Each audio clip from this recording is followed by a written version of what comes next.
लेखक एवं कवि परिचय 10th class UP board Hindi. लेखक एवं कवि परिचय वेरी इंपॉर्टेंट है। सूरदास, देखिए मैं आपको सूरदास, तुलसीदास, सुमित्रानंदन पंत, महादेवी वर्मा, सुभद्रा कुमारी चौहान, रसखान, मैथिली शरण गुप्त कराऊंगी। सूरदास एग्जाम में पूछे जाते हैं, आप इसे अच्छे से लर्न करेंगे। देखिए जीवन परिचय देखिए सूरदास का। सूरदास जी का जन्म 1478 ईस्वी में 1478 ईस्वी में वैशाख शुक्ल पंचमी 1535 में आगरा मथुरा मार्ग पर स्थित रुनकता नामक ग्राम में हुआ था। देखिए बस आप इसे इतना ही कर सकते हैं। सूरदास जी का जन्म 1478 ईस्वी में आगरा मथुरा मार्ग पर रुनकता नामक ग्राम में हुआ था। कुछ विद्वानों का कहना है दिल्ली के निकट सीही ग्राम को भी इनका जन्म स्थान मानते हैं। कुछ लोग जो हैं, कुछ विद्वान इनके जन्म के विषय में सीही ग्राम को भी इनका जन्म स्थान मानते हैं। सूरदास जी जन्म से ही अंधे थे। इस विषय में भी विद्वानों का मतभेद है। इन्होंने कृष्ण की बाल लीलाओं का सूरदास जी ने कृष्ण जी की बाल लीलाओं का मानव स्वभाव एवं प्रकृति का ऐसा सजीव वर्णन किया है। मानव स्वभाव का एवं प्रकृति का ऐसा सजीव वर्णन किया है जो आँखों से प्रत्यक्ष देखे बिना संभव नहीं है। इन्होंने स्वयं अपने आप को जन्मनाथ कहा है। अपने आप को स्वयं ही जन्म से अंधा कहा है। ऐसा इन्होंने आत्मग्लानि वश लाक्षणिक रूप में अथवा ज्ञान चक्षुओं के अभाव के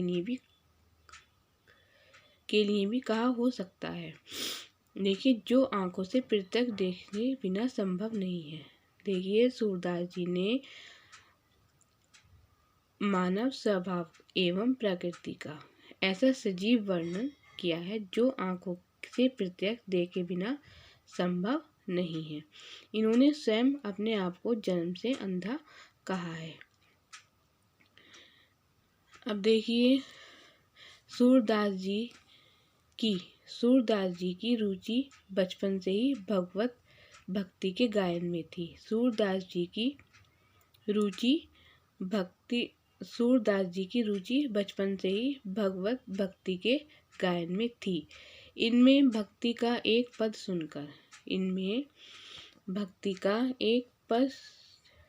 पद सुनकर पुष्टि मार्ग के संस्थापक महाप्रभु वल्लभाचार्य ने इन्हें अपना शिष्य बना लिया।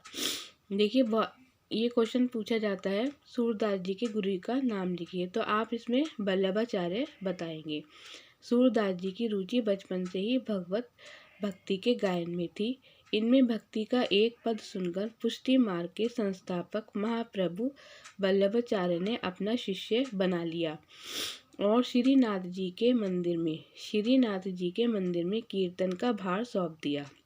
श्री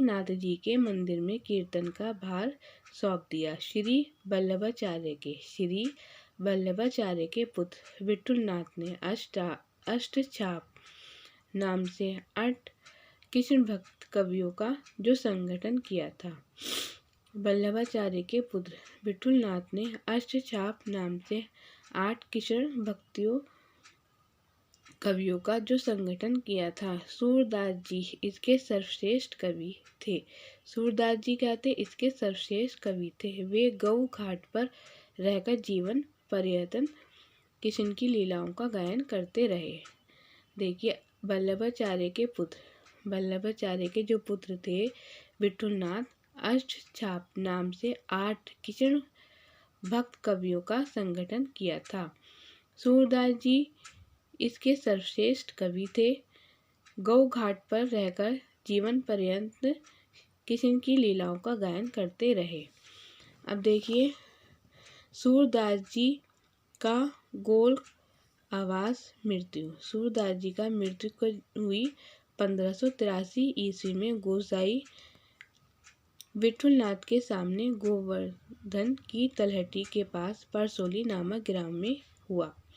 सूरदास जी का गोलोक आवास 1583 ईस्वी में गोसाई विठुलनाथ के सामने गोवर्धन की तलहटी परसोली नामक ग्राम में हुआ। खजन नैन रूप रस माते, खजन नैन रूप रस माते पद गान करते हुए इन्होंने अपने भौतिक शरीर त्याग दिया। देखिए सूरदास जी ने खजन नैन रूप रस माते पद का गान करते हुए इन्होंने अपना भौतिक शरीर त्याग दिया। अब देखिए सूरदास जी की रचनाएं। महाकवि सूरदास जी निम्नलिखित 3 रचनाएं हैं। सूरसागर श्री भगवत के आधार पर रचित, श्री भगवत के आधार पर रचित सूरसागर के 1.25 लाख पदों में से, सूरसागर के 1.25 लाख पदों में से अब लगभग 10,000 पद ही उपलब्ध बताए जाते हैं।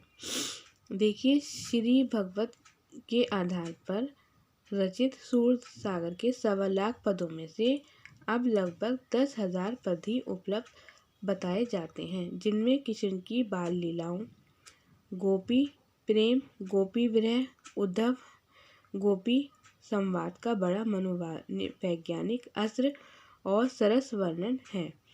संपूर्ण सूरसागर एक गीति काव्य है। संपूर्ण सूरसागर एक गीति काव्य है। इसके पद तन्मयता के साथ गाए जाते हैं तथा यही ग्रंथ सूरदास की कीर्ति का स्तंभ है। देखिए इनके 1.25 लाख पदों में से केवल 10,000 पद ही उपलब्ध हैं, जिनमें किशन जी की बाल लीलाओं, गोपी प्रेम, गोपी विरह, उद्धव गोपी संवाद का बड़ा मनोवैज्ञानिक और सरस वर्णन है। संपूर्ण सूरसागर एक गीति काव्य है। इसके पद तन्मयता के साथ गाए जाते हैं। यही ग्रंथ सूरदास की कीर्ति का स्तंभ है। अब देखिए सूरसारावली, इसमें 1107 पद हैं। कितने पद हैं?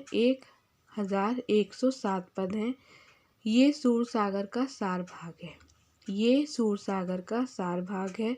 साहित्य लहरी देखिए, इसमें 118 दशकूट पदों का संग्रह है। साहित्य लहरी में 118 दशकूट पदों का संग्रह है। इस ग्रंथ में किसी एक विषय की विवेचना नहीं हुई है। इस ग्रंथ में किसी एक विषय की विवेचना नहीं हुई है, वरन मुख्य रूप से नायिकाओं एवं अलंकारों की विवेचना की गई है। मुख्य रूप से नायिकाओं एवं अलंकारों की विवेचना की गई है। इनमें कहीं कहीं पर श्री कृष्ण की बाल लीलाओं का वर्णन हुआ है। कहीं कहीं पर श्री कृष्ण की बाल लीलाओं का वर्णन हुआ है। एकाध स्थलों पर महाभारत की कथा के अंशों की झलक भी मिलती है। कहीं कहीं महाभारत की कथा की अंशों की झलक भी मिलती है। साहित्य में स्थान। भक्त कवि सूरदास का स्थान हिंदी साहित्य प्रकाश के सूर्य के समान है। भक्त कवि सूरदास का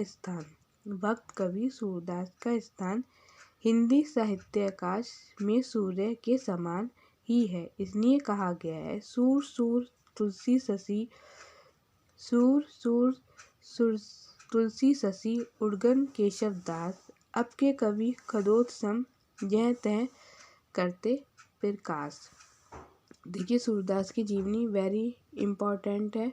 आप इसे अच्छे से लर्न कर लेंगे, ये आपकी आएगी। अब देखिए अगली वीडियो में हम आपको कराएंगे तुलसीदास।